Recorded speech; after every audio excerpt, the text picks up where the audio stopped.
मुंबई महापालिकेवर गेल्या 3 वर्षांपासून लोकप्रतिनिधींचा अंकुश नसल्यानं घोटाळ्यांची संख्या आणि त्या घोटाळ्यांचा आवाका हा मोठा होत चालल्याचा आरोप मनसेचे मुंबई शहर अध्यक्ष संदीप देशपांडे यांनी आज एका पत्रकार परिषदेत केला. कचरा उचलण्याचं एका ग्रुपचं टेंडर हे 150 कोटींवरनं 450-500 कोटींवर पोहोचले. कचरा उचलण्याचं एकूण टेंडर हे 6-6.5 हजार कोटी रुपयांचं आहे. तसंच हे टेंडर सातत्यानं 40% वाढीव दरानं फुगवण्यात येत असल्याचा आरोपही संदीप देशपांडे यांनी केला.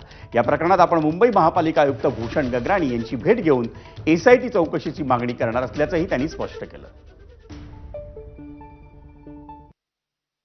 या टेंडरमध्ये काही कंडिशन अशा ठेवल्या गेल्यात, ज्या कंडिशन माझ्याकडे आहेत आता, की जाणीवपूर्वक एक 5-6 कंत्राटदारच ह्याच्यामध्ये क्वालिफाय झाले पाहिजेत, बाकीचे कंत्राटदार उडाले पाहिजेत, जेणेकरून याच 6 कंत्राटदारांना 5-6 कंत्राटदारांना काम मिळेल आणि बाकीच्यांना काम मिळणार नाही. याच्यामध्ये प्रामुख्याने 3 कंपन्या या गुजरात आणि दिल्लीच्या आहेत, या मुंबईच्या कंपन्या नाहीत. आणि ह्या कंपन्यांना कसं आपल्याला या टेंडर प्रक्रियेसाठी क्वालिफाय करता येईल यासाठी या कंडिशन्स बनवलेल्या आहेत. आम्ही आजच महानगरपालिका आयुक्तांना पत्र लिहिणार आहोत.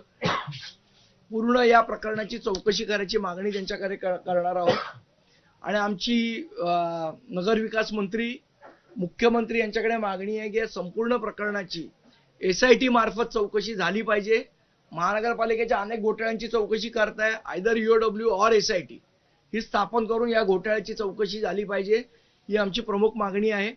आणि हिंमत असेल तर माझा चॅलेंज आहे आयुक्तांना, त्यांनी सी पॅकेट उघडावं आणि कोण कंत्राटदार क्वालिफाय झालेत हे एकदा आम्हाला सांगावं.